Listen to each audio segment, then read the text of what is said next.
Good afternoon. Welcome to MCIE's Transition to Adulthood Fall Webinar Series, which is being co-sponsored by Brooks Publishing.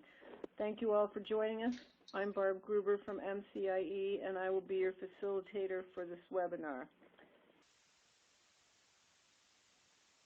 There's a special offer from Brooks Publishing for this series.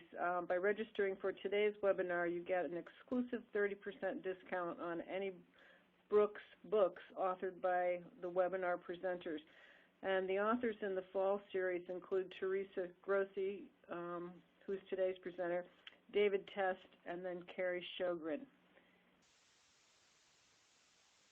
And with that in mind, these are the upcoming sessions. So a lot of you have registered for this series, but on November 4th, David Test, Evidence-Based Instructional Strategies for Transition, and then on December 2nd, Carrie Sjogren will be talking about self-determination and transition for students with disabilities. During the session today, you'll all be muted, and you can type questions in the chat window, and Teresa will try to answer them as they come up.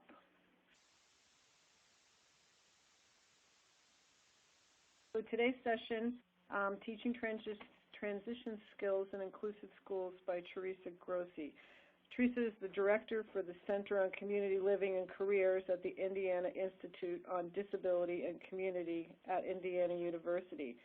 She has extensive experience working in schools and with adult employment providers. She is a faculty member at Indiana University School of Education, where she teaches transition courses and has conducted research and written on secondary transition services, community supports, and employment issues for individuals with disabilities. It's my pleasure to turn the session over to you, Teresa. Are you there? Thank you. I'm here. Can you hear me okay? Yes. Let me get your slides up. Okay. There you go. Right. Hi. Thanks, Barb. As Barb said, I'm Teresa Grossi, and with my colleague Sandy Cole, who's not with me today, we started talking a lot about transition. Has been my passion. I grew up in transition since the early 80s, served as that transition coordinator and all those other duties that you do around transition. And in the last several years, when things really began to change with No Child Left Behind, and when we really started seeing some changes in schools with high stakes, here in Indiana, we are a very high-stakes state. You either get the diploma or you don't and pass all those requirements. The challenges step forward. And as the Indicator 13, the transition IEP process really started to get in full momentum, we kept hearing the same things across the state and nationally as we traveled. My colleague Sandy Cole worked in secondary as a department chair at a high school, a large high school, as well as served several years as a principal and as a gen ed background. So we always had these interesting dialogues, to say the least. Me coming from more of a secondary transition, work-based learning, community-based instruction background, as well as time with students of all variety of disabilities. We were always amazed at some of the things we were seeing that from a special educator's hat, we often felt like were being duplicated. So began our journey of this book and some of the work we've done.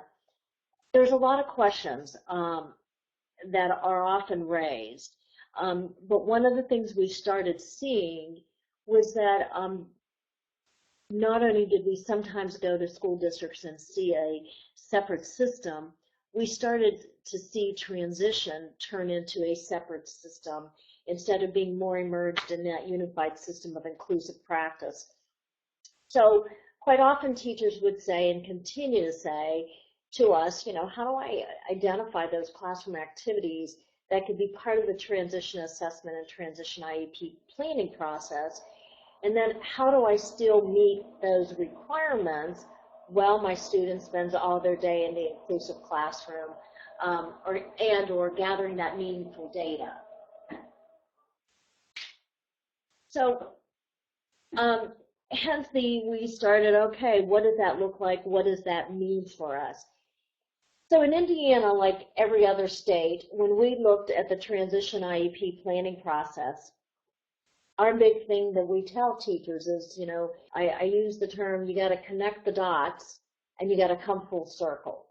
So that when I read that transition IEP, we see how it flows, and then every year we go back and we build upon it. But for so often what we found what teachers were doing was really doing a lot of additional work that often was unnecessary. And so this started our view of how do we look at transition services within a unified system, and what does it look like?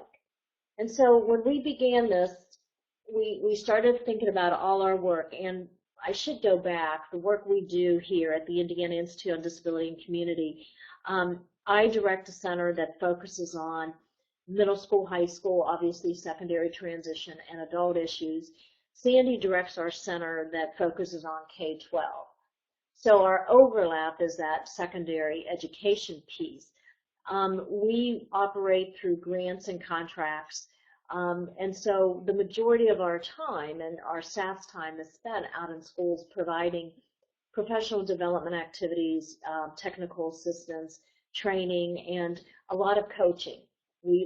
Right now we're in the midst of doing more of the one-on-one coaching of whether it's about getting teachers into compliance with the transition IEP, or as Sandy likes to call it, the shoulder-to-shoulder about showing how good instruction can look. So I think our premise or our guidelines were that we want to supplement what's going on in the general ed environment. We don't want to supplant it. And what we were seeing quite a bit was a lot of supplanting, and that teachers were doing a lot of extra work and repeating things that students had already been through, whether it be that transition assessment, whether it had been some activities that they had done and they never had captured. What we were finding were there were quite a bit of really the full, rich and meaningful transition activities going on in the school, but the special educator was never capturing it. So they were either repeating it or losing the information. The other piece that I tell teachers all the time is that you have to be purposeful and deliberate. And I use that terminology a lot. I go supplement, don't supplant, be purposeful and deliberate, and really trying to identify the skills and activities that are already going on in your high school, in your middle school, high school, that really can and should inform the transition IEP process. In order for that to really happen, it does require the teacher to get outside their box a little bit, outside their classroom. It requires them to really understand that general ed curriculum and to find out what's going on in the high school. So for many teachers, this became very easy. They were already involved in committees and working with a number of teachers, whether they were co-teaching or not, and so this emerged quite much easier. For other teachers, this became more of a challenge.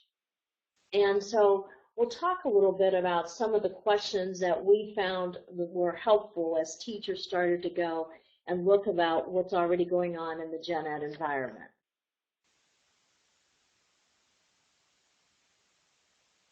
So this is our unified framework for transition services. So I'll try to explain this in a couple minutes here.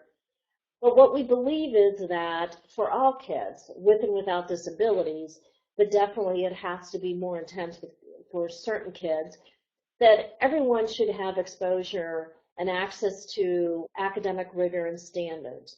And the key to that would be quality instruction. And that all kids need career exploration. They all need that personalization piece. And I'm going to get into each of these components in a little bit here, as well as inclusive program practices.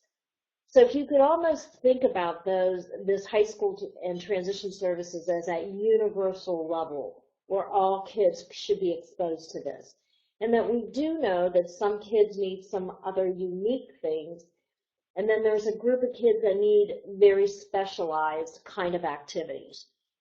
And that for all kids at that universal level, and maybe even at that middle level of something more unique, we have our internal and external supports.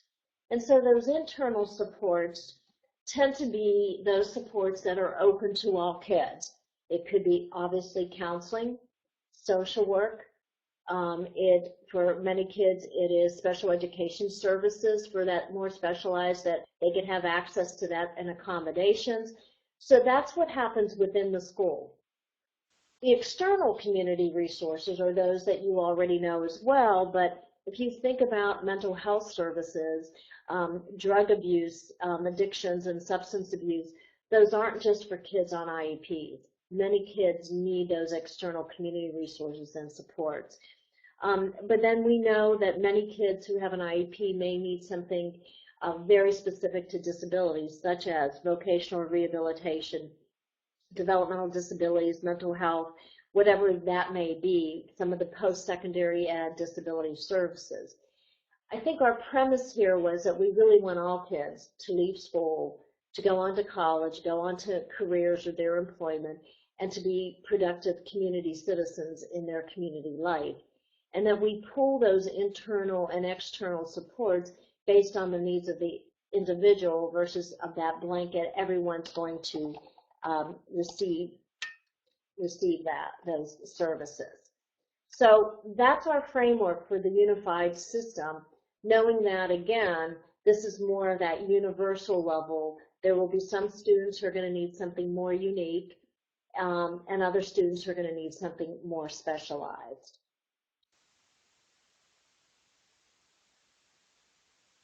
So I think about, and we use this, that we don't want to let go, that these are the factors that really do influence those inclusionary practices. And these really continue to merge as we look at transition services. We know the curriculum demands are there, and we know that many students, we continue to struggle between those core academics and the coursework, balancing what a student may need in career vocational especially, and then those life skills. Many of you could have your own examples and your own experiences, how we continue to struggle for students to pass your state proficiency test or the end of course assessments, and as we pour those resources into them, that they often don't have that time in the day or in the school year to be able to get those other meaningful experiences that will really help them for post-secondary ed. So that's an ongoing issue that we lay it on the table and say, let's figure out how we're going to do this within the culture of this school. We also know that we have a wide variety of kids that come forward, and sometimes many of our students will lack the very basic skills. And so how we approach those base skills of reading and math, and quite often we know that secondary teachers aren't always equipped to teach those basic skills. So we're starting to see, as in many schools, as reading and math skills being taught, in addition to trying to pass the Algebra 1 class. But we know that that is not just a secondary issue, that's more of a systemic district issue, that we have to start in elementary and really push hard on those basic skills. The other piece is the school organization, and I'm going to talk about school organization and school culture a little bit together, but quite often we have to step back and try to understand the organization and culture of the individual school and the school district. We have lots of wonderful examples across the country, and I know across the state, that they really have moved to more of that inclusive or unified system of service delivery. But you have to understand, what is the culture of that school to make those changes. We have several schools that have a resource room for all kids. So it is staffed with a special ed teacher. There may be a gen ed teacher or some paraeducators in that resource room to support all kids. And so I'm not being flagged to go to Miss Grossi's resource room, and everyone knows it's special ed. It's just the resource center for all kids, but they know the teacher is there to support them. That is a culture of very much of an inclusive approach. Um, so how it is organized and how it is balanced even with, for those that may co-teach, are they really part of that department, or are they running around like a chicken without his head, going from an English class to a math class to a social studies class, where the special ed teacher really has no time to truly plan and be purposeful in how they're adapting that curriculum, or I should say looking at the accommodations and assisting the gen ed teacher in the differentiating and looking at universal design for learning strategies.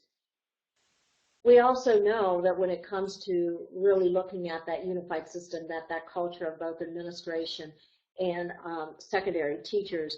I was in a high school this past Monday, or a week ago Monday, and sadly the teachers were pretty excited because they lost 3/4 of their workforce. And they said, it's okay because we have a lot of new staff here that we are trying new things that we never were able to try before. We all know that it's a given that we have to work around certain people. We also know from some research that had been done, Sandy and I were involved in some things, that when that superintendent and that principal really does set that culture, and so when they look at an inclusive district and an inclusive school, it really does happen. And so now the teacher is faced with, how do I work with that within a culture that may or may not be as inclusive? And then, of course, we know that accountability piece of our graduation rates and dropouts. I say all this is that it's a given. We know it's there. And so it doesn't mean that we say because it's there we don't do anything. It's just going to be where, as we plan within that high school or within those high schools or within that district, we have to put this on the table to say we have to work through this and we have to acknowledge it.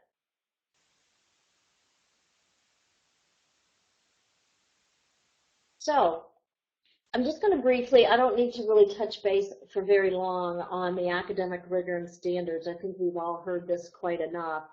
But I think it really is looking at those, what are the supports a student's going to need to be able to succeed, and are there some skill-based supports that is needed.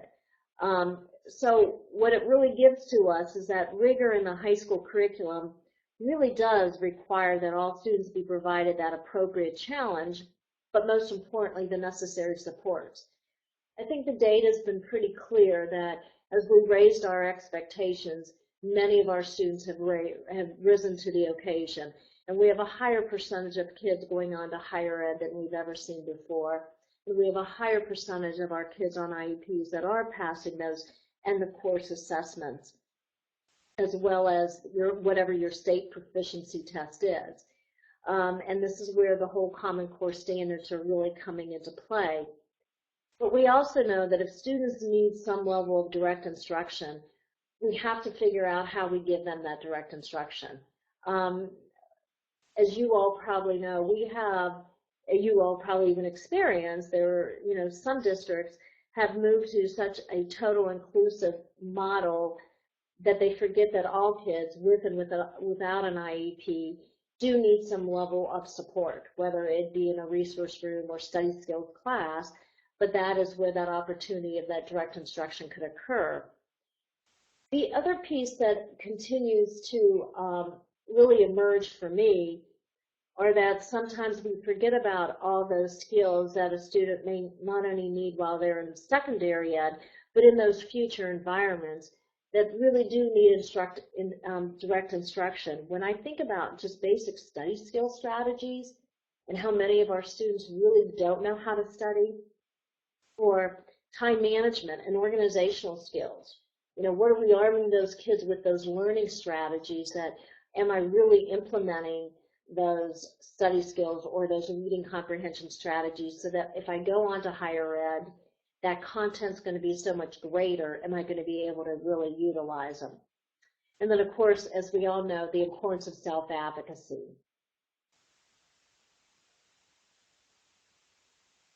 I think the foundation, and I keep saying, is good transition services, that foundation for it, good transition would also mean that we have good instruction.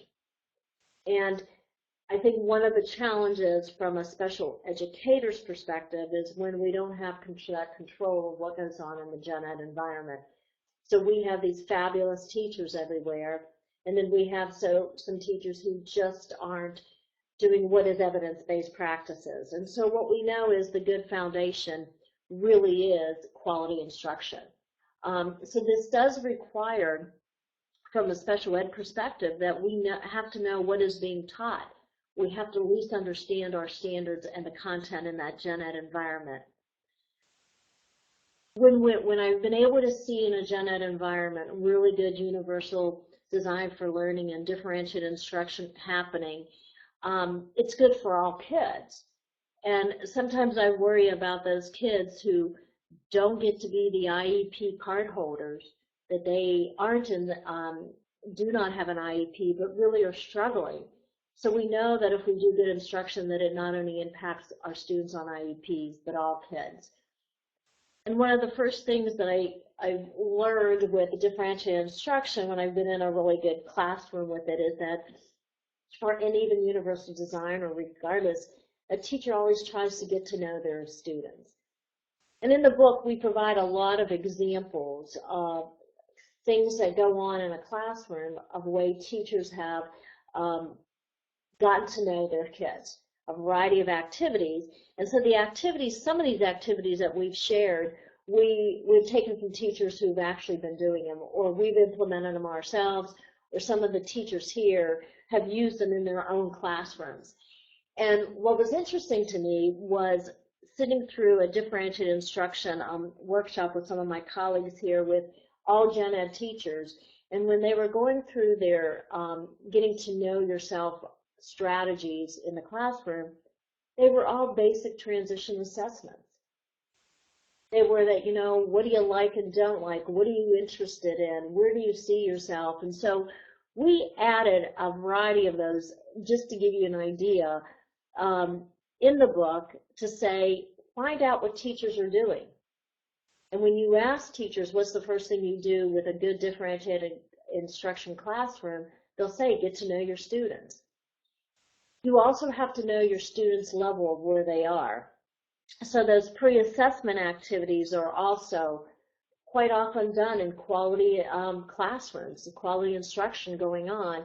Those two have information that should be informing that transition IEP planning process. It's all about the student. It's all about who the student is, how they learn, what they like, and all their interests. So it's a great way to really start to lay that foundation of really getting to know your student. We all know those cooperative learning strategies, but so many schools have also moved to a lot of project-based learning. And there are many projects in a variety of classrooms, gen ed classrooms, that again could really be utilized as that ongoing transition assessment and inform where the student may go post-school. One of my favorite examples was a gen ed science teacher was telling me, and I think what she was trying to do was telling what a great job she was doing with differentiating her instruction.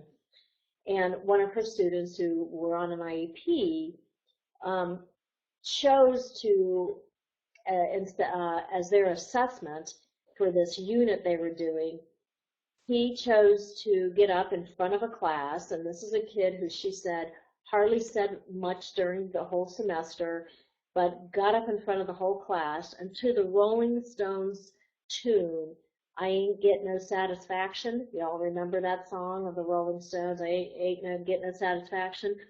He sang, I ain't get no cell division. And what was so amazing to her was she said he nailed the content. He really knew the content well, and he sang it and then had all these tunes with it. I immediately said, well, did anyone know he had talent in music? And I kept asking, I was being purposeful and deliberate. I had my transition hat on, and I wanted to ask all these questions about the student because, again, there are so many projects that go on in our class that we could really utilize. In middle schools, we see a lot of, in like simulated assessments. Reality stores is what we call a lot of them here in Indiana, where a student picks a career and they have to go buy a car and a house, and this is their income. And so that's another perfect example of all these activities are going on with guidance counselors, and nobody's capturing the information that, again, helps inform that transition IEP process. So what many of the students were doing were going through this great simulation, gathering great information about themselves and what they learned, but then having to do additional transition assessments just because the teacher wasn't capturing it. So again, taking a little bit of, for a better word, inventory of what's going on in your school. So then again, those other pieces are helping students manage that data of what they're learning about themselves and giving some of those self-reflection strategies. You know, having many teachers do journals, many do the little box of what did you like about this unit, what didn't you like, what did you learn about yourself, and what would you do differently? Again, it's that reflection of becoming more aware of themselves. Research has been pretty clear on personalization. And I think if you have children of your own, and if you have young adults of your own, high school students, middle schools, one of the things we always know is that it's always good to have a young adult have another adult mentor outside of their parents to really connect to.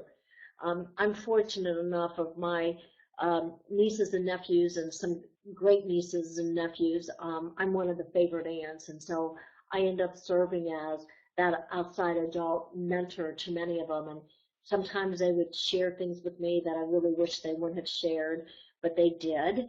But what it says is that they need that other person they can go talk to. And it's all about those relationships. And we know that kids need to feel connected to somebody in the school that they feel like they belong. And so we know that a key foundation of a good quality high school is about that personalization. That is why we've moved to smaller learning communities, and people having time to make that connection with the guidance counselor, that assistant principal or principal, and a couple teachers, so there would be someone they can go to. We know we have many formal mentors in the school.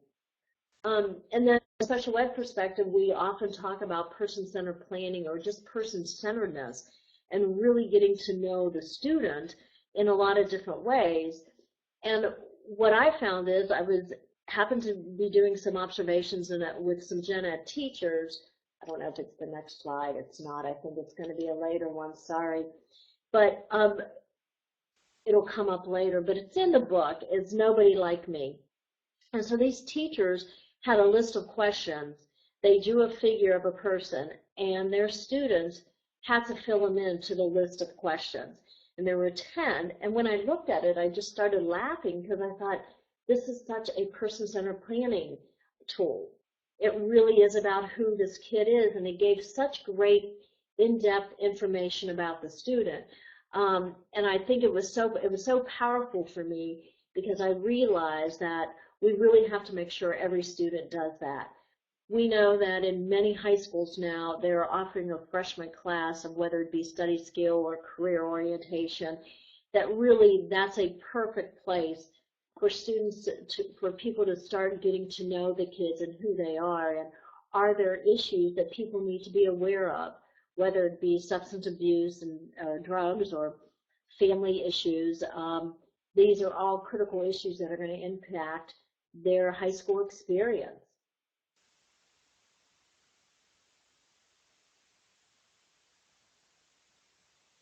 Class projects. Again, I say this with career exploration as the next big area, that we know all kids need this. We know that I'm fortunate enough to live in a college town, but I will tell you that there's a whole lot of freshmen that come to Bloomington, Indiana, that have no idea what they want to do. And so career exploration is good for all kids. We have a number of high schools across this country, and I know in Indiana, that do senior projects. And so the seniors are required, it usually is in their English and or social studies classes, and in that senior project, an internship is attached to it, as well as a research paper.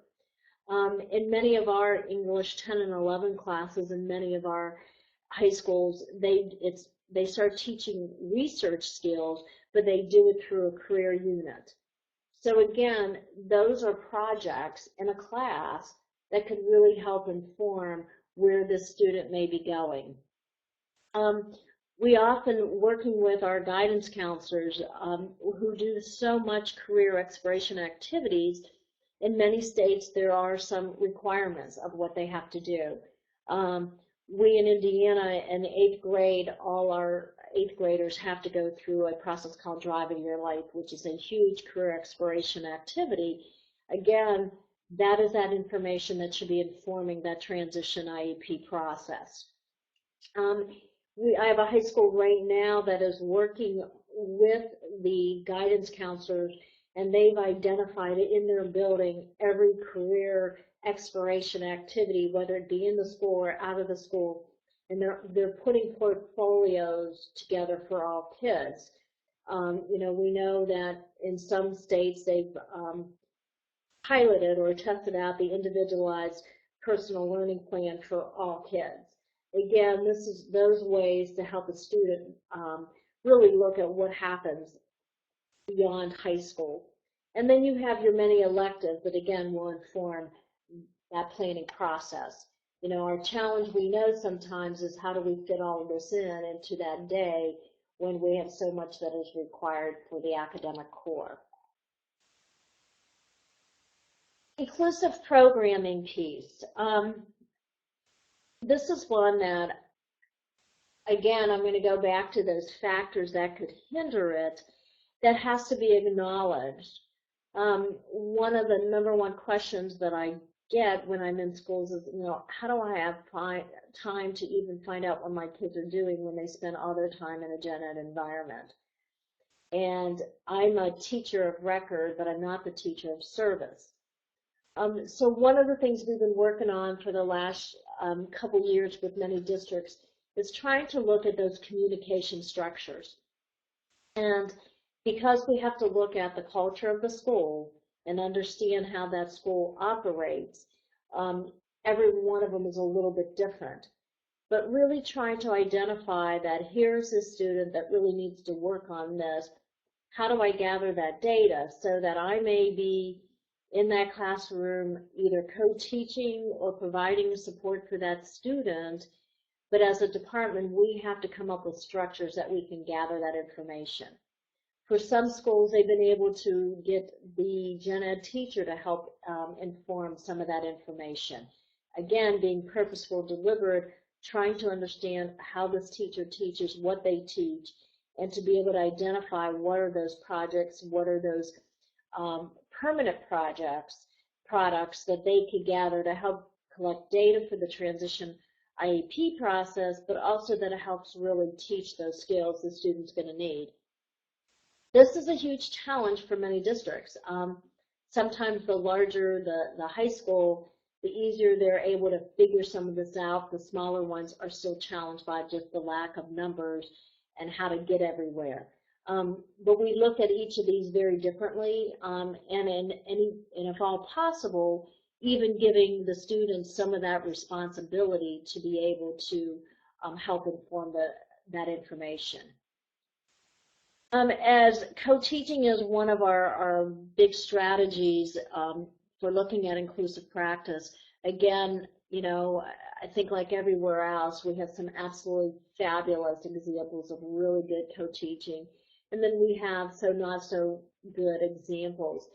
But if you have many classes that are being co-taught, again, with that special educator in that gen ed classroom, that is where they could help provide that information in that communication structure and how that coordination has to really happen. Again, looking at whether you have student portfolios or school support personnel in there, that also will help with looking at that communication practice.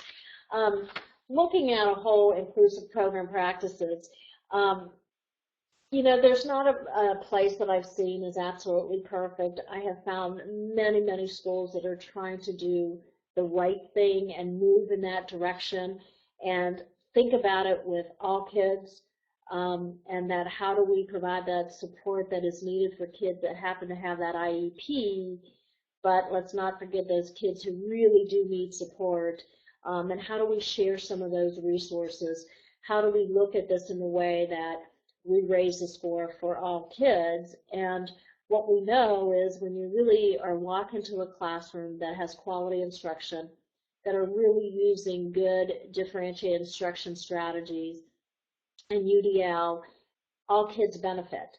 I always say that I know when I'm really in an inclusive classroom, or school I should say, is that I can walk in a co-teaching classroom and it really takes me quite a while to figure out who the gen ed teacher is and who the special ed teacher is. And I've been in many where I've had to stay for the majority of the class because I just couldn't figure it out. And it does take that personality, that really working together. I think we have a generation coming out of pre-service and who are really willing to try different things.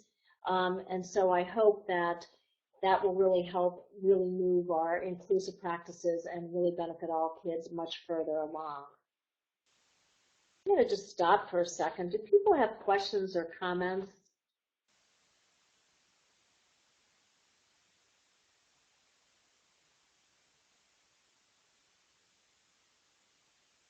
All right, I'm going to keep going to my last couple slides then, and this will take a little more. I'm going to save at least 5 minutes at the end so you could ask some of these.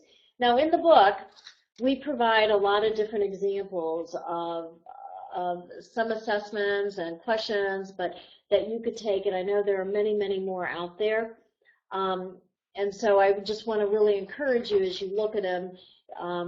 You'll see we try to add all those things I was talking about some of the pre-assessment strategies, some of those activities, self-reflection and work preferences of getting to know the student that are actually implemented in the gen ed environment. All these activities we have found in that general ed environment. And what I'm saying to teachers, if they're doing that in the general education class or through the curriculum, we need to be taking that and help inform that transition IEP planning process. So we came up with some questions that when we go into that gen ed environment that we asked and we look for. You all, maybe I'm hoping that we could generate a few more with you all. These were just our start of some of them. But the first, what we really have to figure out is what is being taught in the semester. What are those units and activities? The advantage of when I've been co-teaching with someone for a while, that really emerges quickly. Or even if you do a shift, you know that. I was in one fairly large high school, and what I loved what they did was they separated their special ed department by content areas of math and English. And one of the things that they did was, so I tended to do the English 9 and 10, and someone else did the 10 and 11 as co-teachers. And this was based on the size of that high school. Well, that was one of the ways that we started to drill down to say what goes on in those classes. What are those activities? How do we find that out? And so that, I think, is a critical piece. And then what's the instruction look like? Not long ago, about 3 years ago, one of our local high schools realized as they were looking at their data in their Algebra 1 class, now again, this is the Gen Ed Algebra 1, the principal and the math department start really drilling down their data, and they realized starting at week 3 and 4 in the semester, every week the number of kids not turning in assignments continued to trend upward. And turning in homework assignments seems to be a big issue for a lot of kids. But instead of saying this kid just needs to turn in their homework assignment, they really looked at the data really deep and said, this isn't about kids turning an assignment. This isn't an instruction issue. This is about us. If they're not turning an assignment, this got to tell us that we're losing kids around 3 and 4th week. By week 6, it was like almost over half of the class or more weren't turning in assignments regularly. So it was a kudos to this department and the principal who said, we've got to look at our own instruction. And quite often that's what it's about, is looking at our instruction. I often ask teachers to find out what teachers are using to determine how they start their instruction, finding the appropriate levels of instruction. So where are the kids starting from when they enter that classroom? A lot of those pre-assessment strategies, we gave a lot of examples in the book, really help not only inform instruction, it really gives you a really good insight into the individual student as well. Again, something that can help inform the transition IEP planning process. So, and that ties right into how do teachers get to know their students? Do they use cooperative learning strategies? And then so, you know, how do they use them? What's that format and what can you learn? And I think most importantly, we have so many kids that are spending all or the majority of their time in the gen ed environment, which is so wonderful. But are they receiving the appropriate supports? And if not, what are those alternative solutions? Because many kids aren't making it because those supports aren't there. I get really worried when I am in a high school and everyone is either in gen ed all day long, or you basically are in a community-based life skill class, that there isn't that extra support for kids who really need it, who may need that supplementing that instruction, not supplanting what goes on in that gen ed environment and not teaching it all over again, but definitely helping to supplement that piece. And again, walking in those high schools that have a resource center for all kids, where you know it's just not the kid who gets to go in because they have an IEP. It's so many other kids who need someone to help them with their homework and identifying all of that. We do have in the book a little conversation about the purpose of homework. And one of the things that many high schools are having to look at is, you know, what is that purpose? Are you really reinforcing those skills the students learning in that class? Or are you giving homework on a skill set that the student hasn't learned yet? Again, many kids don't turn in that homework because they really don't know how to do it, or there's no one at home to help them to do it, or the structure at home may not be conducive, or because of just the household, what's going on in their home, it's just a matter of prioritizing, is it homework or is it helping to get the siblings to bed or work part-time? So again, what is that purpose, and how do we help support those individuals who really could do it but really do need some other solutions? This was supposed to go up earlier. Sorry, I didn't put this in. This was the activity that I saw in a gen ed classroom that is in the book and has 10 questions to it. And when I saw the students drawing it, I just was smiling, thinking, oh my gosh, this is like a person-centered planning tool. And so you could change your questions up. The figure is there that you could draw from and take it.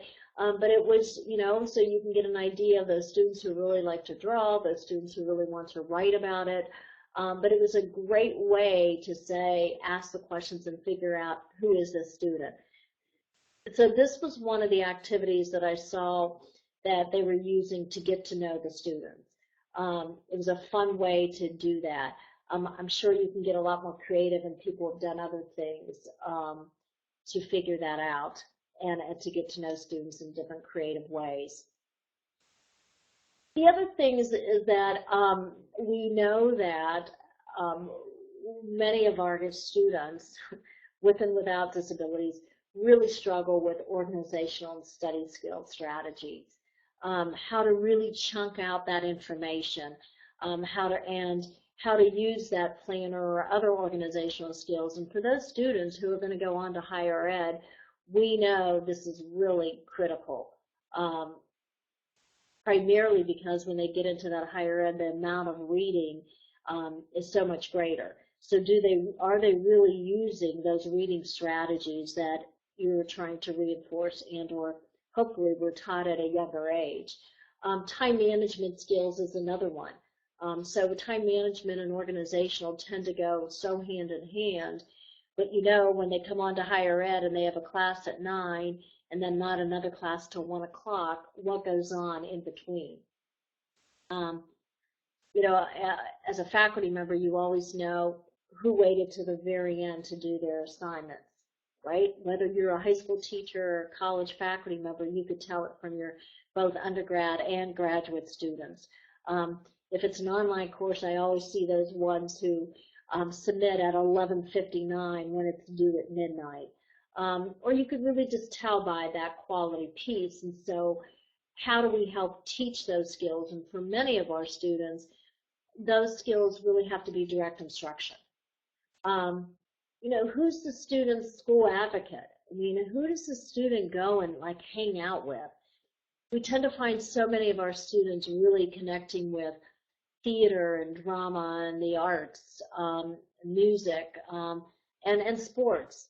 And we know that for many of our students, with and without, it's those extracurricular activities that's keeping them in school.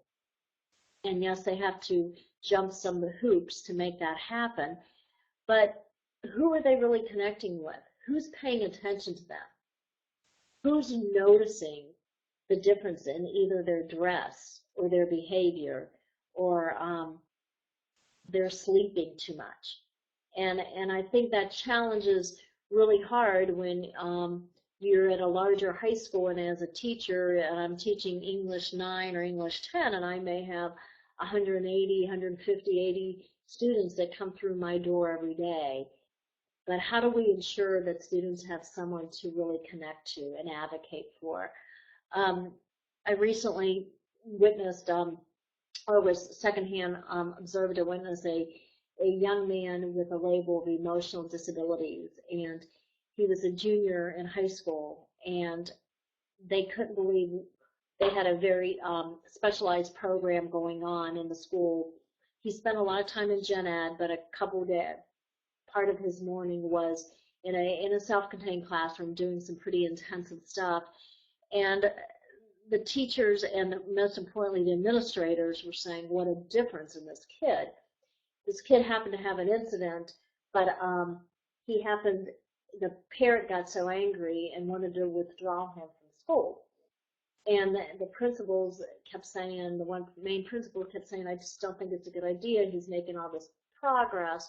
This is really good. Could you just, I would really hope that we can keep him. But she withdrew him to homeschooling that day. And then the next day, the student showed up.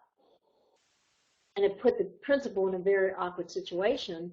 But the student looked at the principal and said, I'm not dropping out. I want to be here. And I really believe a lot of that happened because of the advocacy on behalf of that student and that communication with that teacher and that connection. So again, who are we mentoring? Who are we keeping a hold of those students? And then what's the communication structure that really will facilitate that collaboration and coordination? And I think this is where department chairs and departments have to get really creative on how that's going to work. Again, looking at your own school structure and how do we make that happen. And, are there activities in the school that offer or really promote career exploration activities? Ideally in our world, we would love to have all kids have some type of work experience. I know Maryland does this great job of service learning projects, and service learning is a requirement in many states. That's a great way for students to be able to explore some things. Some high schools have those senior projects that attach that internship to it. Others have the work-study programs, but there's also a lot of in-school activities that go on to really help kids explore those possibilities. And how are you connecting this with that guidance department's activities that really do connect to transition activities? There's so much that could be and should be done that, again, we don't want to supplement, we want to supplement, we don't want to supplant. And I think that my goal professionally is for a student not to walk out of high school knowing exactly what they want to do. That would be wonderful if that happens. But I sure hope that a student has gone through enough ideas and activities so they pretty much have a pretty good idea of the areas that definitely they don't want to go into and definitely of real strong interest. You know, yes, ideally I'd like to have someone come into school and say, yeah, I want to go study business or retail or tourism. But if they at least get a general idea of those interests, it really helps a lot.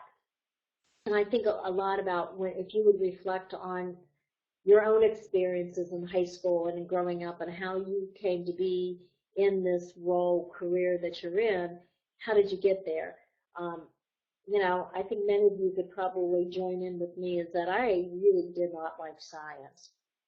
And I remember as a freshman in college going through the college catalog, identifying the least amount of science I had to take. And if I didn't have to take chemistry, I was in. That just made my list. Um, but again, that's important data for a student to have. That's important information for a student to have. And again, if a student walks out the door and knows exactly what they want to do, kudos to that school providing those services. But that may or may not happen for all kids. And I also think that, you know, really tying into the guidance department, I'm still amazed today the number of schools I'm in, and I ask the question, tell me, in addition to the scheduling stuff, what other activities does your guidance counselors do with kids around that career exploration and those college activities? And that's the first piece of starting, of taking that inventory of saying, what goes on in my school, and starting with the guidance counselor. Um, in some places, they do more than others. In Indiana, we have some requirements by law. And so my first question is, well, if there's a requirement, then are they doing it? And if not, then how do we get around that? And how do we just sit down and talk to the guidance department to say, this is what we need? In some schools, it's the assistant principal who really oversees a lot of these activities for all kids. So how do we just ensure that our students with disabilities are at the table and are equal players there? Then when I think about being purposeful and deliberate, I think about what are all those possible transition skills and activities that may be found in the gen ed environment. I know we've missed a lot, but I stopped to think about students who may be taking a health class. I recently read an IEP that I thought it was so great that the student was really age appropriate in their money management skills, but because of some of the areas that the parents brought up, the student took an elective of personal finance. In many states, there are classes that many freshmen and sophomores take, either required or as electives. We have an elective here in Indiana called Adult Roles and Responsibilities. The consumer science classes. In one of our many high schools teach a class that all freshmen are required, and it's called Career Orientation and Life Skills class, and all kids are required to take a learning strategy or take a learning strategies assessment, learning style assessment. And then again, we take this assessment, but then what do we do with the information? How does the student use it? So there's a variety of skills that are taught. There are many of our standards, when you look at either the Common Core standards or your individual state standards, that really touch on this, that I think that could be tied into the whole goal setting and self-determination piece is so huge. So how do we really teach kids problem solving and how to set goals? And I know that in some of the social studies classes or government classes or English classes, it's taught. And again, some of these may be elective, some may not. So I'm going to stop here because I'm looking and I have 5 minutes, and I promised that I would highlight some areas but give people opportunity to ask some questions. And Barb, I don't know how to do that. I could read them right off the chat room or how this may look.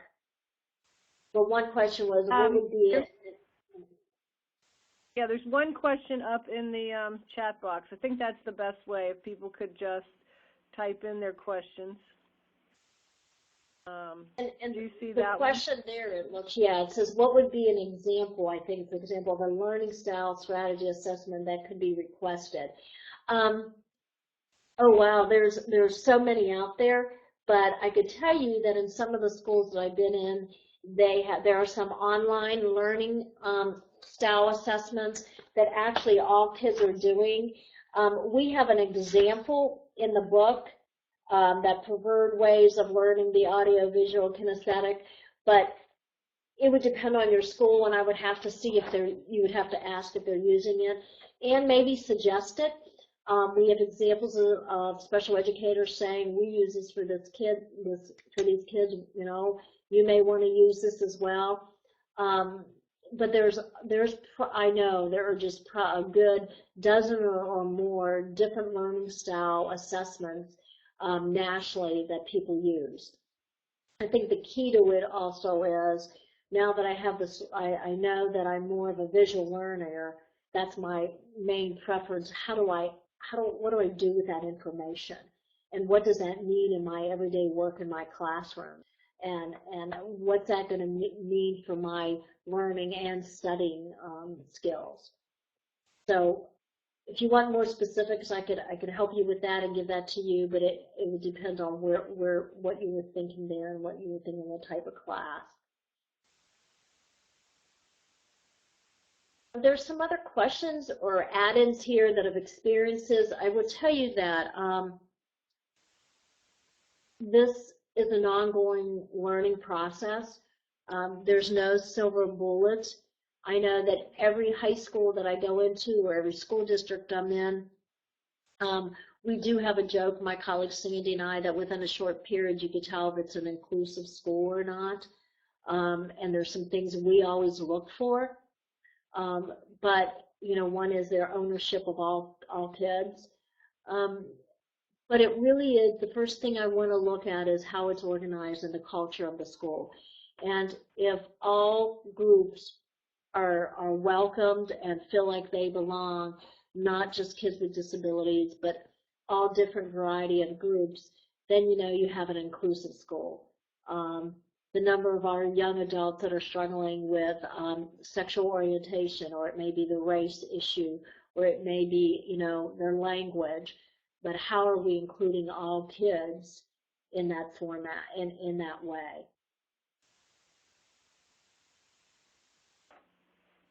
Teresa, there was a question earlier about sharing your slides, and I can do that if that's okay with you. Absolutely. Okay. The other thing is you're making a lot of pitches for the book. I just want to remind people again that the title is Teaching Transition Skills in Inclusive Schools, and it's with Teresa and Sandy Cole. And if you want to buy that book where you can find all these great ideas, I was looking at it the other day, and you can get a 30% discount from Brooks, and I will be sending that code out to you a little bit later in the week.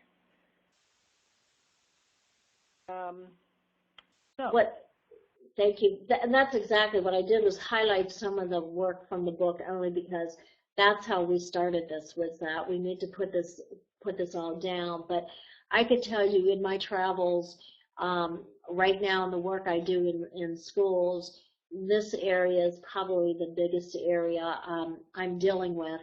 And sometimes my frustration is, there's a lot of frustrations, as you all know, but sometimes things are beyond the special educator, that teacher, and so how do we move it beyond just the teacher and starting to work with administrators? And so it's finding that one person at a time sometimes as well.